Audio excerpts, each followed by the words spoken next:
There's a cloud business directly indexed to OpenAI. It's called Oracle. Oracle's got a big contract backlog where they face off with OpenAI, and their stock price dropped 4% today. It's plumbing new lows as we speak, down 50% in the year. So it's not going to lower demand for semiconductors. We still need semiconductors, but it is creating credit risk if you face off with OpenAI, who signed up $1 trillion in these revenue obligations. That's why Oracle is feeling the pain here. There was a bit of an own goal here. The founder of that company is a Carnegie Mellon University graduate. So, we lost this amazing talent to a geopolitical competitor, which is unfortunate. Hey everyone, welcome to Bits and Bips, where we explore how crypto and macro collide one basis point at a time. We're here to discuss the latest stories in the worlds of crypto and macro. And as a quick market snapshot of the day, Bitcoin's around 65K as I'm reading this, ETH around 1890, Sol around 77.5, Hype is back to 62, WTI is at 83, Brent's at 89, SpaceX at 120, Circle at 65.5. However, before we begin, a quick commercial break. This episode is brought to you by Cape, America's privacy-first mobile carrier. Same premium service you'd expect from any other carrier, but designed so your number, your location, and your data actually stay yours. Get 33% off 6 months at cape.co/unchained. Heads up everyone, we've now fully transitioned Bits and Bips to its new dedicated channels. So if you're not yet subscribed to the new Bits and Bips channels on X, YouTube, Spotify, Apple Podcasts, or wherever you get your podcasts, go there and subscribe now. For the next few weeks, we'll play segments of the full interviews on Unchained as a reminder, but for now, you'll only hear those short segments of Bits and Bips on Unchained, no more full episodes. You can get links to all of the dedicated channels with the full episodes at unchainedcrypto.com/bits and bips, spelled BIPS. Thanks again.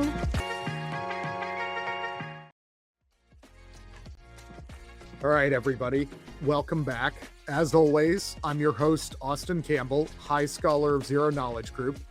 I'm here with my usual two co-hosts, Ram Ahluwalia, Maester of Wealth, leader of Lumina, and Chris Perkins, the golden hand of Franklin Crypto. But today, we have a very special guest for our opening segment, Alex Wilson, founder of Cyclops, previously head of crypto at payments giant Shift4, co-founder of the Giving Block. And before we begin, a quick reminder that Bits and Bips has its own channels now, separate from Unchained. If you're not subscribed here, you're going to stop seeing these episodes. So if you hate us, stay off. But otherwise, don't lose your regular dose of the sharpest takes in crypto. So you can subscribe on X, YouTube, Spotify, Apple Podcasts, or wherever you're watching.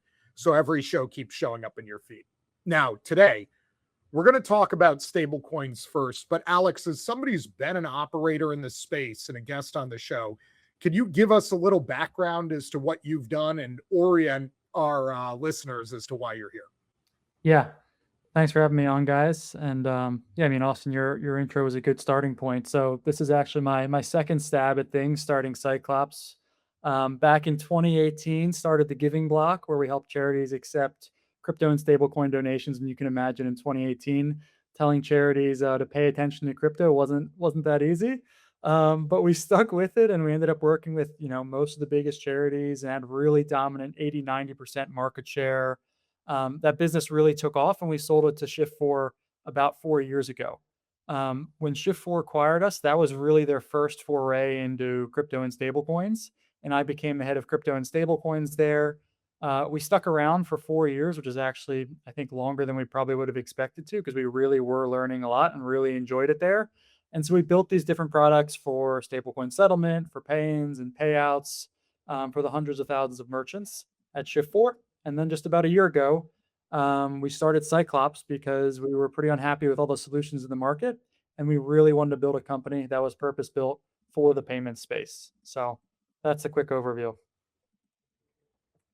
Awesome. Thank you. So then let's start with some news in stablecoins payment space. And let's just lead with the big one. So Stripe and Advent have launched a bid for PayPal, where essentially they valued PayPal at about 53 billion.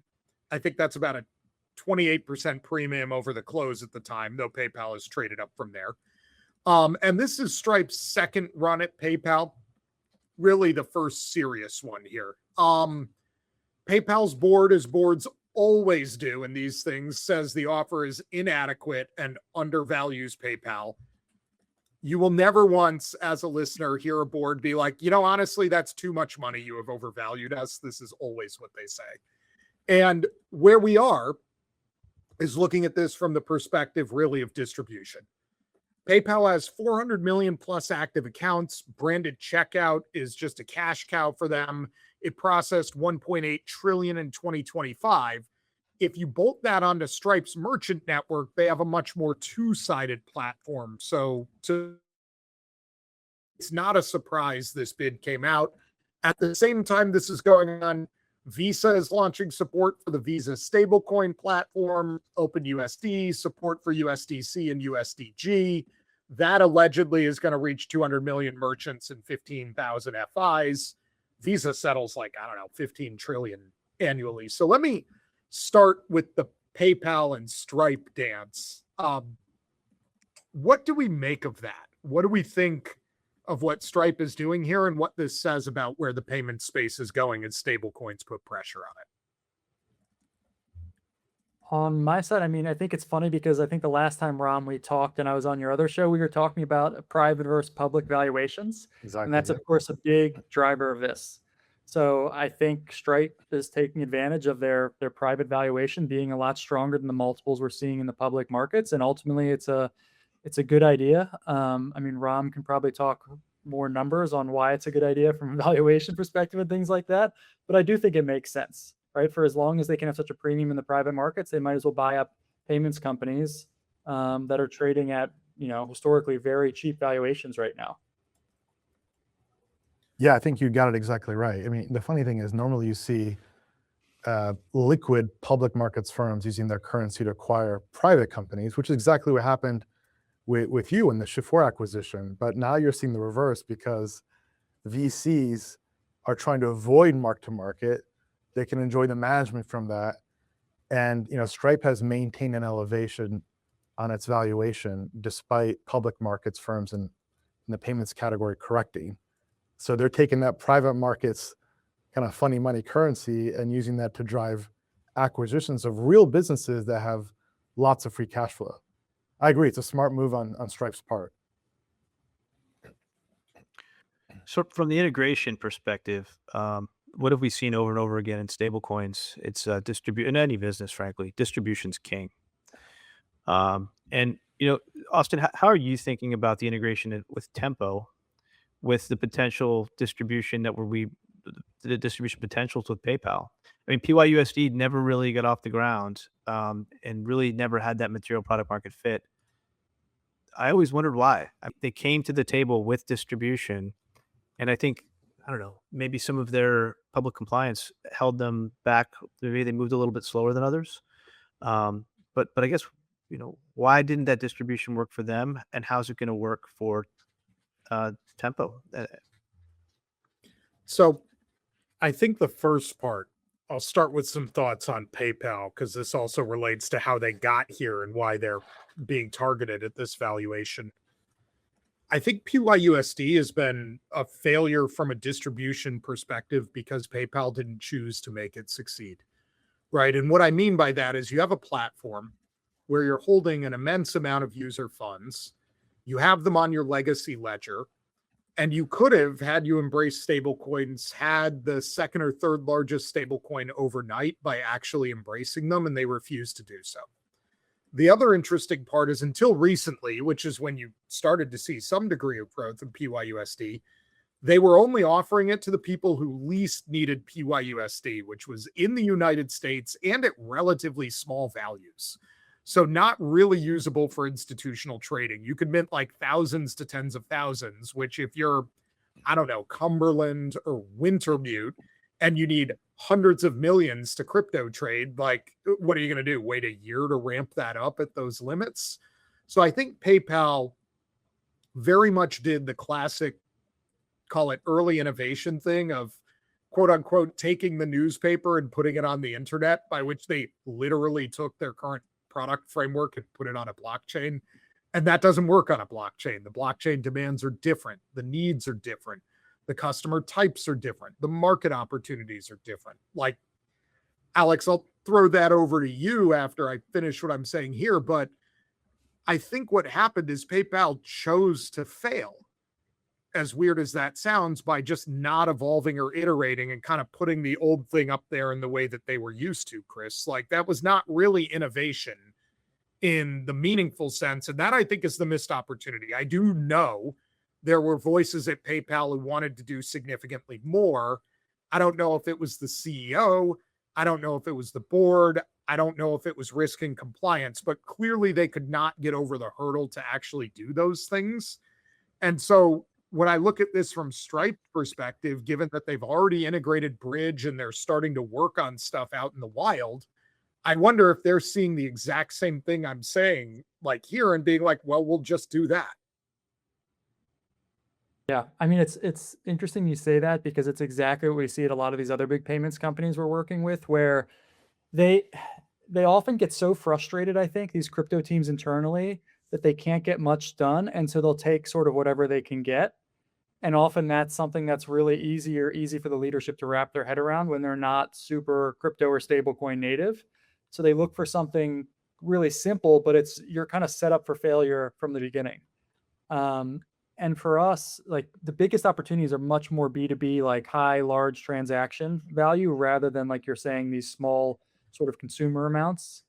But so often we hear from them like, oh, we want to start with something really simple, like a pay with crypto feature at checkout, even if we tell them, like, it's kind of a novelty. That's not where you're going to really see the traction and the benefit of adopting stablecoins.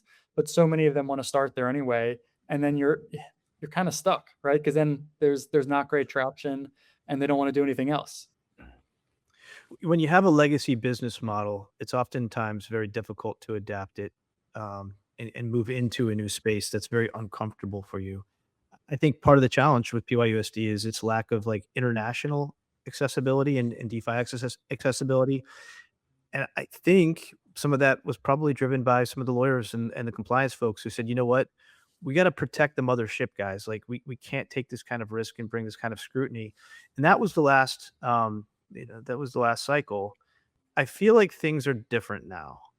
And I feel like it's different now because I'm seeing companies be much more aggressive in saying, no. Like, we have risk if we're not in this space, which is a lot different. It could have been a timing issue as well. And of course, execution. So part of, what's the right way to say that? I do think there was a timing issue. I do think there was an execution issue. I think you've identified both of those correctly.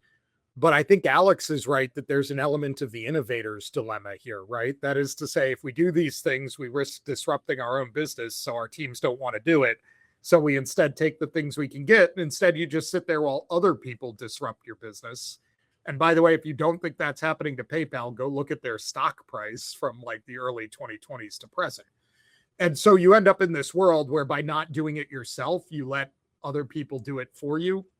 I may have said at a couple of meetings at previous stops I was at, we should either do the whole thing or not do this at all. Like, actually, the worst thing to do is the half-ass thing, because then we're going to get stuck, right? Like, either truly transform yourself with stable coins or actually skate away from them as far as you can. Now, Alex, you mentioned the B2B angle where it might be easier to get traction there, and you've been in the payment space significantly. How would you view a combined Stripe plus PayPal from a B2B and like business side angle of that platform?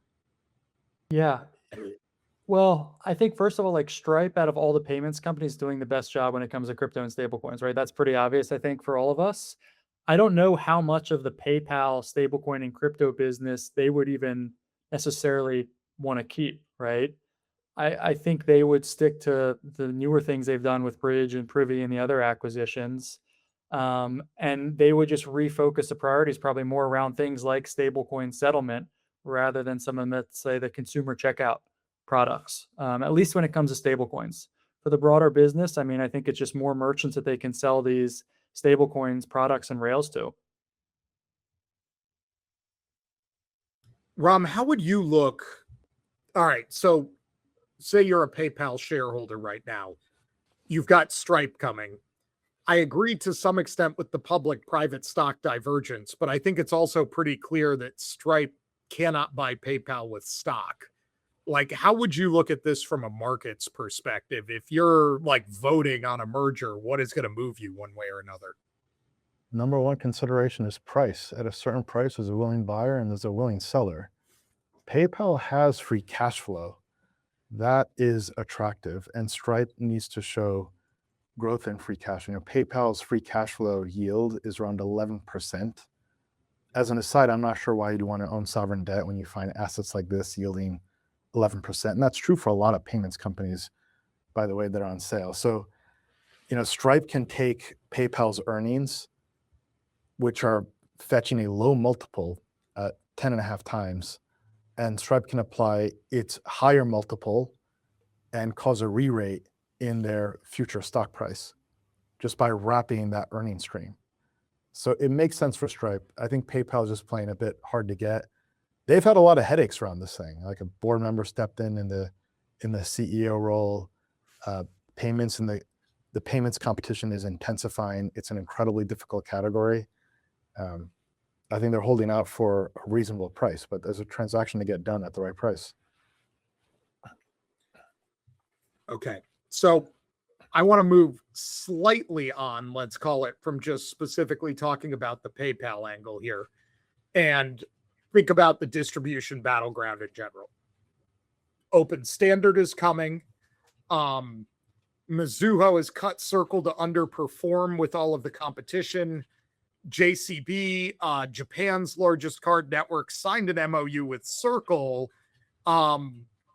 Other places have started to build on this. Pix has, of course, integrated a few things. And what I want to ask here is, as we're looking at the landscape right now, as we see the PayPal Stripe dance, as we see Visa, MasterCard, as we think about what banks are going to do, Alex, I want to start with you because you've had a viewpoint here. What do you see as the emerging winners and losers the more this dance goes on? I mean, it's Circle stands to lose the most, really, right? But whether it's OUSD or some of these other consortiums or newer ones that aren't even out yet, I mean, it's really hard to know which one's going to be the winner, or even a serious competitor.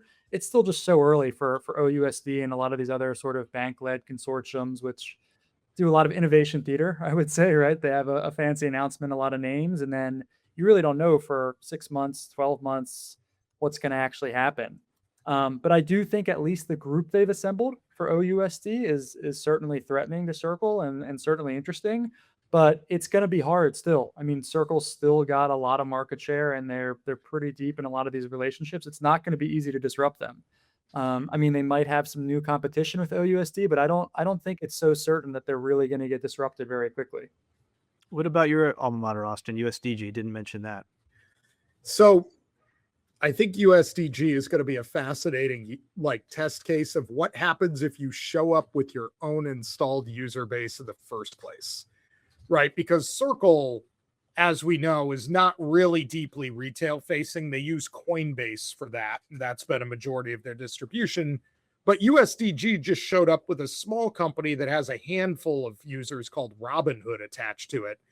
And I think that is a game we have not seen played in the stablecoin space before, right? Which is to say, a company coming with a large user base and pushing stablecoins to those users. Essentially, Robinhood appears to be doing what PayPal probably should have done, which is just take every single user they can get their hands on and offer them USDG at certain terms. Now, they also, of course, Chris, this is more complicated. They launched their own blockchain.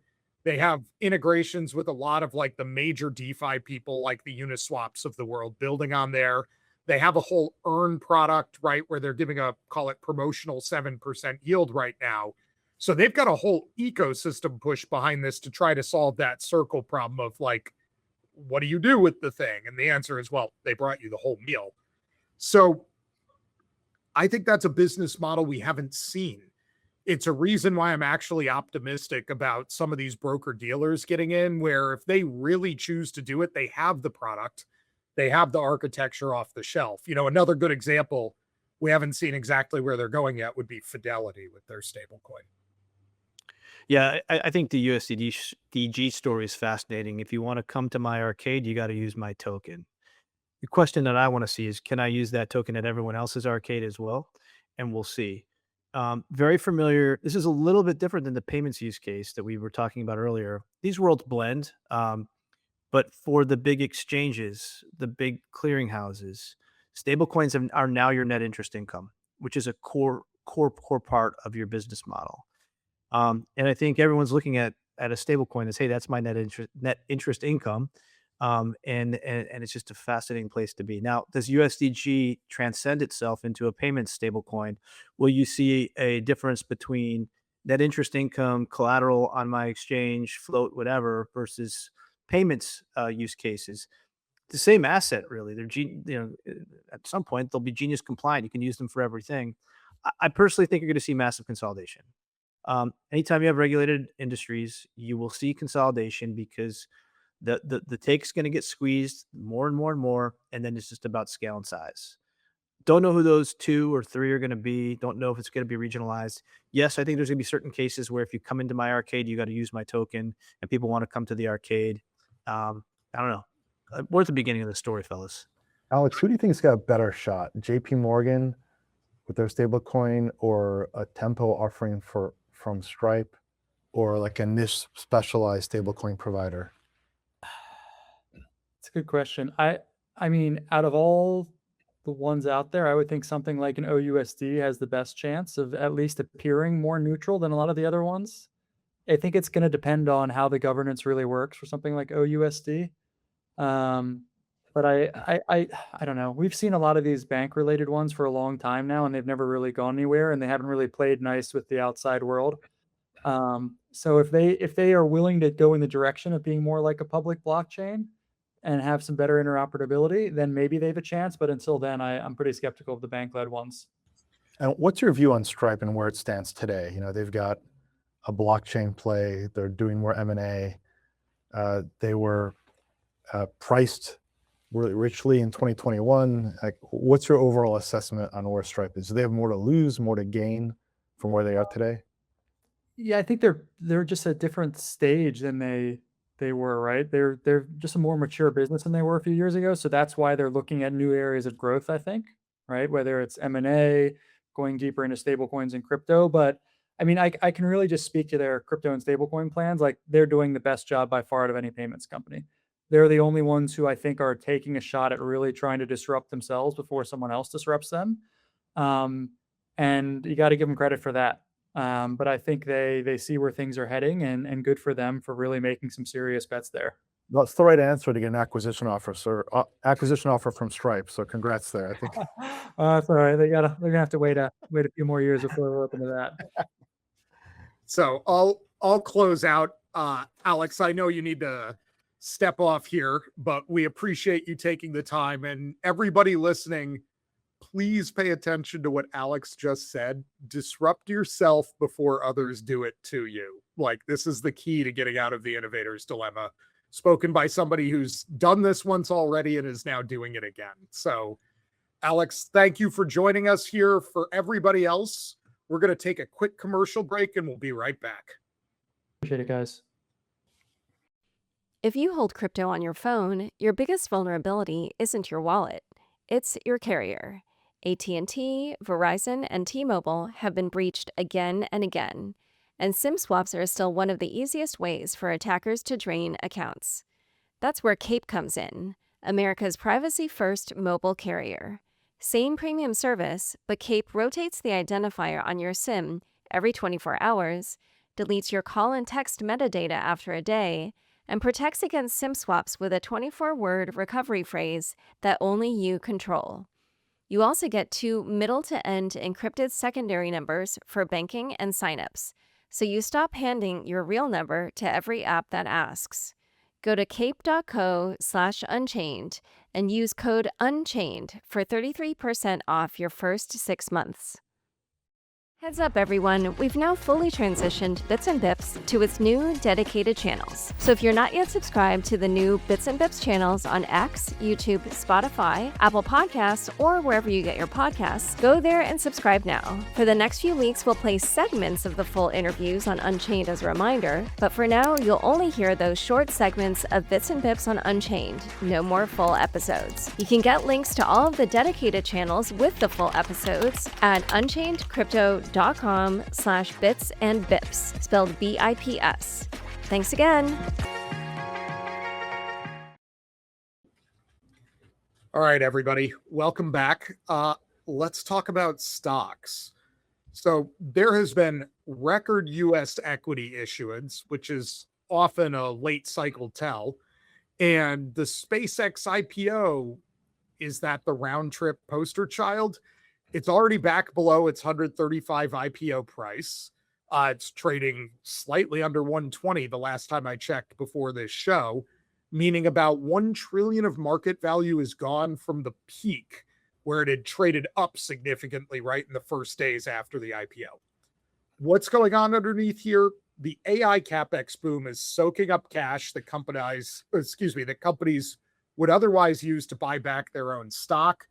And we've been seeing, call it a structural drag on US equities as a result of this. So 2026 Q2 was a record quarter for US equity issuance from Goldman. The Wall Street Journal framed this as running near the 2021 peak.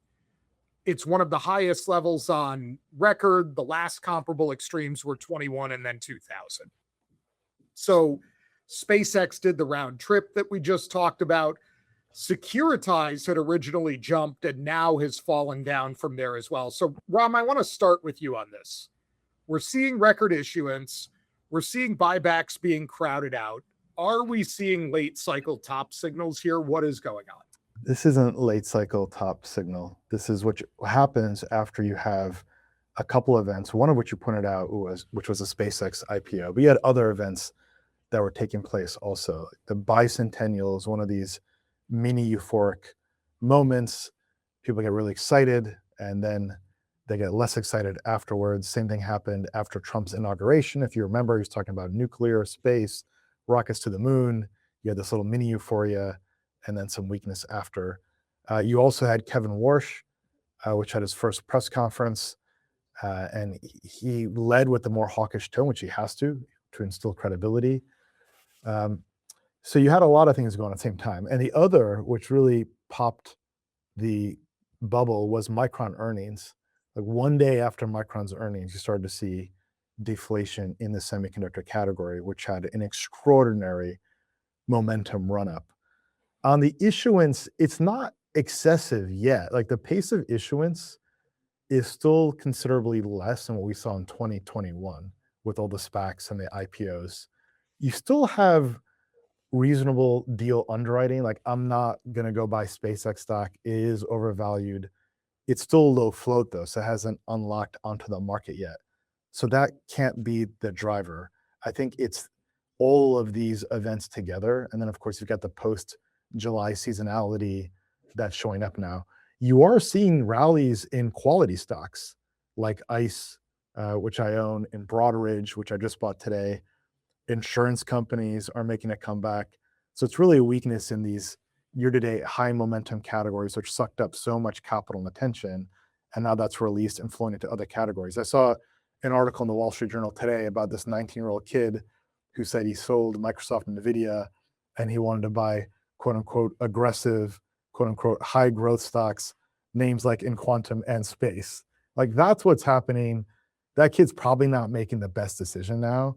I expect we're going to see dramatic cloud business growth from Google and Microsoft and Amazon. They've been left out in the cold.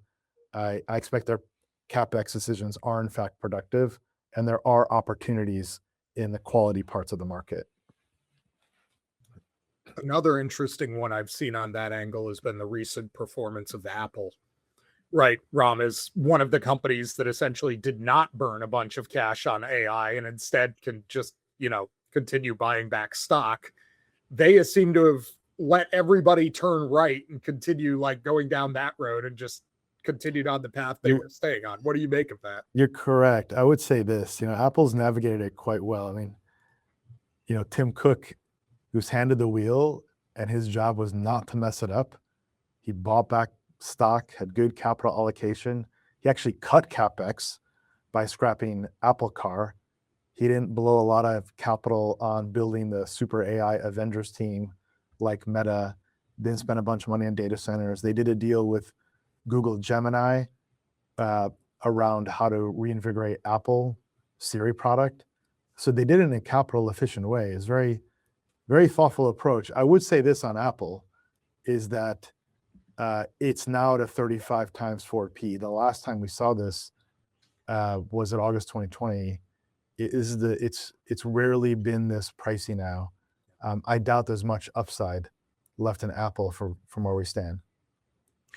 We've seen the same theme in the crypto space for a very long time. How often have you seen TGEs or even IPOs with the crypto companies that we've seen of late spike on the narrative and then ultimately come down materially? I think investors are starting to realize that the narrative works until it doesn't.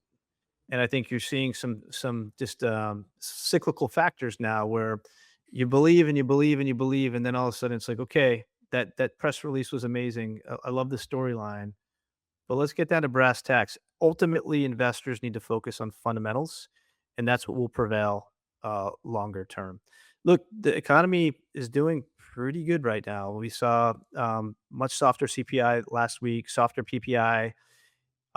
Despite the fact that it looks like the war is starting to heat up again, oil hasn't gone to 200 overnight. It feels like we're fine. The war is the war. You can have uncertainty up or down, but it seems like that uncertainty level is like the markets are getting used to this war. And so it feels very constructive. I know I've said that for a while now, because again, between macro and some of the fundamental projects that we're seeing in across our space, stay focused on fundamentals, not narrative, and that's the play. So I guess as a final point on this one, what I'm trying to keep an eye on is, Ram, your point on valuations like Apple. Usually when valuations are this high at a forward basis, things don't look great in the United States, but we'll see where it goes. I'm not 100% certain that's the end state here. So time will tell. But speaking of things that have been disruptive for markets, let's talk a little bit about AI. So Beijing's moonshot dropped Kimi K3, an open weight coding model, and we saw AI and chip stocks sold off across Asia and the US. Excuse me. The real drama. Okay.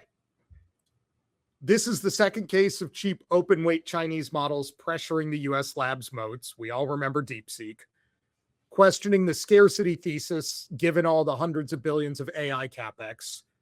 Is there going to be a rotation out of mega cap AI? And there are nation state level concerns here. On one level, there are a lot of contested points around this, right? The benchmarking story, allegedly they topped Anthropic and OpenAI on one leaderboard, but also K3 lands behind on many general tests. Did they optimize it for a specific test or specific benchmark? So we'll have to find out. Full public release for the model's weights are set for July 27. Anyone can download it. Anyone can run it. And we'll see what happens there. There's also a debate around moat and compute. So Chinese labs have figured out, with equally great talents and cheaper access to usage data, they've been able to make similarly powerful models. I'm expecting a lot of competition from this playbook from Huijia Yin. Apologies if I've butchered that. And then Peter Fenton was saying cheaper open models are bullish for the infrastructure layer. It's almost a thermonuclear battle to provide the compute. On the other hand, Gavin Baker, via CoinDesk, K3 may be an important inflection point, potentially negative for Anthropic and OpenAI, while being net positive for essentially every other company in the world. So, Chris, we saw this with DeepSeek, and CapEx and markets kept climbing. We also know the level of nation state concerns here has been rising exponentially as models have improved in quality. What are you making of what's going on here? First, been kind of blown away by the acceleration of innovation and the outputs that we're seeing. Every time there's a new model release, it's for a while they're just leapfrogging each other. But when you step back and see where these models and their outputs were a year ago, a year and a half ago, the pace and acceleration, we're in the middle of an arms race. In certain ways, that's really, the technology is improving very, very fast. As a free markets person, you like to see competition. Of course, to the extent state actors are involved, sometimes it's always not clean competition.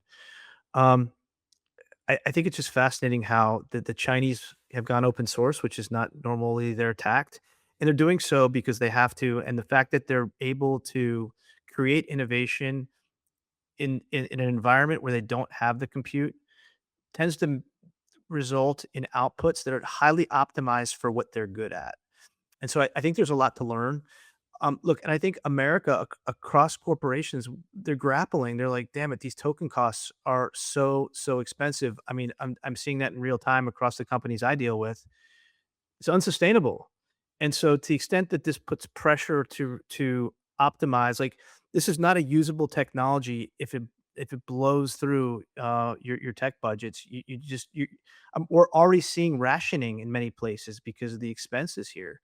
So hopefully in time, these expenses go down, the utility goes up, the deflationary impacts in the economy are realized. Very interesting, volatile moment. And I can't wait to see how this plays out. Ram, what are your thoughts, bro? I agree with nodding my head all the way through. It is a war with China for the next technology that is transformational. And China is playing warfare by offering these low-cost models like this model, a 2.8 trillion parameter model, 1 million token context window, which rivals Google Gemini, and it's priced at 100th of what OpenAI is. So it is significantly negative for the equity of OpenAI Anthropic. There's a cloud business directly indexed to OpenAI. It's called Oracle. Oracle's got a big contract backlog where they face off with OpenAI, and their stock price dropped 4% today. It's plumbing new lows as we speak, down 50% in the year. So it's not going to lower demand for semiconductors, though. We still need semiconductors, but it is creating credit risk if you face off with OpenAI, who signed up $1 trillion in these revenue obligations. That's why Oracle is feeling the pain here. There was a bit of an own goal here. The founder of that company is a Carnegie Mellon University graduate. So, we lost this amazing talent to a geopolitical competitor, which is unfortunate. But I do agree with Gavin Baker's take. The cost of intelligence is dropping. That's a good thing. We need more intelligence. My wife would be the first to tell you that. We need it in our household, everywhere, with the real world. The next mission with AI is going beyond intelligence and touching workflows. So overall, it's a great development for humanity, but there are local costs at these frontier labs that are going to face the brunt of greater competition. So let me go to something that I have been observing here and sort of provoke a few more questions out of this, hopefully. If it is true that open weight models are going to become highly performant and we can run them locally, what does that ultimately say about where the value capture in AI is? From an investment thesis perspective, where are the companies that created value, not just for the world, because I think all of us agree that AI models have created value for the world, but like capturable long-term value for themselves? I'll throw an idea out there. Like, everyone knows semis are a direct beneficiary of CapEx spend. That's that kind of CapEx receiver thesis. But they've re-rated, they're fully priced. Now they're coming back down to earth. I believe the next leg will be the AI beneficiaries leg, companies that can demonstrate strong productivity growth through the use of AI. Within that, financial services stand to benefit, and healthcare. There's so many use cases in financial services. We're going to see an AI native bank that's built front to back, from customer acquisition to customer servicing to underwriting to loan documentation, execution. That's going to happen. That company doesn't exist. And you're going to see that in healthcare, around diagnostics and sharing of information, proactive guidance to the patient. We haven't seen that take hold yet. The ChatGPT moment was in Q4 2022, and we've still mostly been in the picks and shovels, a part of the investment thesis, as opposed to AI beneficiaries. So in crypto speak, you're talking about the app layer. Yes. Right. That is the value accrual. In crypto land, we had the fat protocol thesis, where does value accrue to these blockchains? It's kind of like, it rhymes here. And I agree, Ram. The value ultimately accrues to the app layer. And I think you're going to see some interesting differentiation on top. And it's not going to be dissimilar to quantum. Ultimately, you're going to have these massive, expensive, potentially state-controlled quantum stacks. And guess what? Apps and they'll probably be highly controlled by sovereigns who eventually launch them. And again, it's going to be the apps that end up driving that value. So it's kind of a similar thesis when you look at apps on blockchains, apps on AI stacks, ultimately apps on quantum stacks. So I think one interesting point about the AI adoption thing is I wonder how much of this is going to start happening because they will be pulled along by consumers. And I say that specifically, Ram, because you raised healthcare. I know tons of people who are now taking things their doctors say to them, or like conditions that they have, and putting it into AI and trying to get a first cut, not just from the perspective of like, hey, AI, diagnose me, but before I go to a doctor, I want to understand more of what's going on here and have a vastly more informed conversation with the doctor than I would otherwise have. I think there's also been a lot of testing of doctors' claims in ways that maybe were not there in the past. And, essentially my doctor thinks this, but let me put it into AI. Let me shop for a second doctor if I don't like it or don't think they're right. So I'm wondering, and I don't have an answer to this, if that behavior is already observable in the healthcare space, or if we're too early in the AI adoption curve to really see the impact here. But to me, there is a possibility industries will be forced to start adopting things, because part of what I'm seeing in healthcare in particular, I'm like, I, as you can tell from my hair, was a mathematician by training originally. And so if nobody was paying attention during the World Cup, apparently Anthropic's Claude Fable 5 solved the Jacobian conjecture, which is, for non-mathematicians, I'm going to make this real simple. It's a roughly 90-year-old problem in algebraic geometry. It was proposed by Keller, and it basically was talking about how spaces behave. And what Claude was able to do was provide a counterexample to the conjecture. Like, it actually came up with a specific, knowable, computable counterexample to the conjecture, saying this cannot possibly be true in general, because here I found a specific time where it's not true. And that is a huge result. This is one of the 25 most important problems hanging out there unsolved in mathematics right now. How long until we're seeing that with the quality of these models with regard to like healthcare? Ram, good example. If I got cancer right now, I'm probably going to try to get it sequenced to go slam it into one of these things and be like, okay, what do I do about this? Right. Like, we may already be very close. And so I guess I'm asking the question of, what is the pull function to increase the rate of adoption here?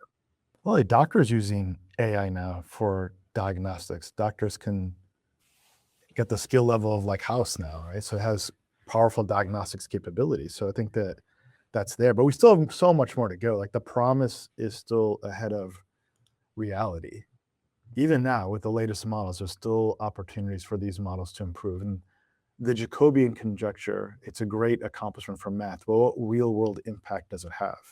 Real world impact is, we found a way to target this cancer, or here's a way you design a fusion reactor that produces net energy. or here's a way you keep your telomerase, longer for aging longevity. We still haven't seen that kind of impact, which is actually what matters in the world. I mean, have we not found some of those impacts? Now I'm shooting from the hip here, but haven't we had various results in like healthcare already found by AI? Like There's some We've had novels. incredible protein folding, great. What's the consequence? So we've had novel stories. The guy with Australia and his dog. There's another guy who diagnosed something with his daughter. Like there's some novel stories that are emerging, and they have some nice local impacts. But we still have more to do. Always tons more to do, but I think the acceleration is profound. I mean, across the board, every single discipline is being impacted. I also wonder how much of that, what is the right way to say this, is adoption based. Like doctors, I'm not trying to insult you guys. I have a lot of doctors and nurses in my family, but doctors are old. And so I'm wondering how much of this is just an adoption question, because I do think some of these impacts are large, to like the AlphaFold thing, which is what Chris is talking about. Ram, for you, what it does is allows faster, cheap molecule design, novel proteins, and specific like custom therapies for various diseases and mutations. So the impact is real. The problem is we've got to do all the studies or get emergency authorization to use these things. It seems like it's more the bureaucracy holding that up. I think the adoption is self-financing, because if you're using AI, you have an unnatural competitive advantage. For example, Eli Lilly is using AI and they're driving results. I know we're using AI in a lot of what we do. That drives productivity. So if you are using AI, you're going to grow and take market share. And if you're not using AI, you're going to get competed out. So that's going to force adoption. It's also evident on the battlefield. Just ask Dario. Yeah. And I mean, not just there.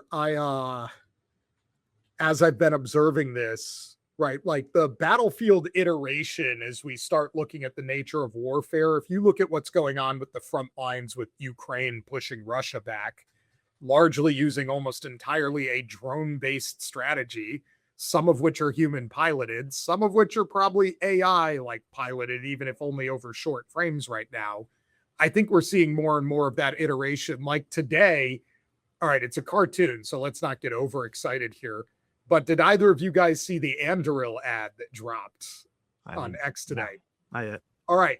So we've got self-flying like helicopter drones that are now engaging in like both target interception and like disabling anti-air defenses to protect like manned US military craft. These things I think are coming pretty rapidly as people adopt. So I'm going to bring this all the way back to where we started. And Chris, this one's for you to start. Oh, God. If you're looking at what's going on in the frontier model space, and you've seen the special pleading from OpenAI and Anthropic to like restrict these things and keep them out of people's hands, but then China just drops an open weight model that will do it all. How are you thinking about this from a national security perspective? It's tricky. We're in a national race. Ram said it beautifully earlier. We have to be a leader in this technology, full stop.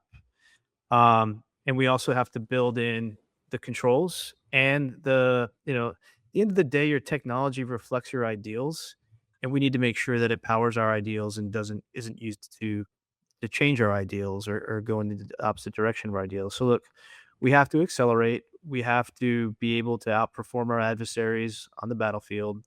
There's a massive race going on. Talk to anyone in the defense space. And again, it's not only just AI. I think crypto has important national security aspects, and there's also an arms race going on the quantum side. Why? Because AI is accelerating all this stuff. So you got to own it. How do you defend it? I don't know. Like Ukraine is a big laboratory. Everybody knows that.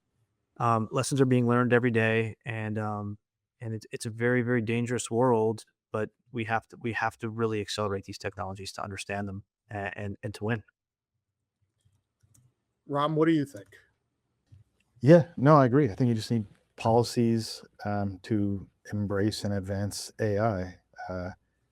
There's a post by, I think, one of the members of the All In podcast who works for the admin is highlighting the regulatory constraints on AI adoption. He's a part of the administration. So, you have to have the right policy in place to, accelerate adoption. China is very serious about this opportunity.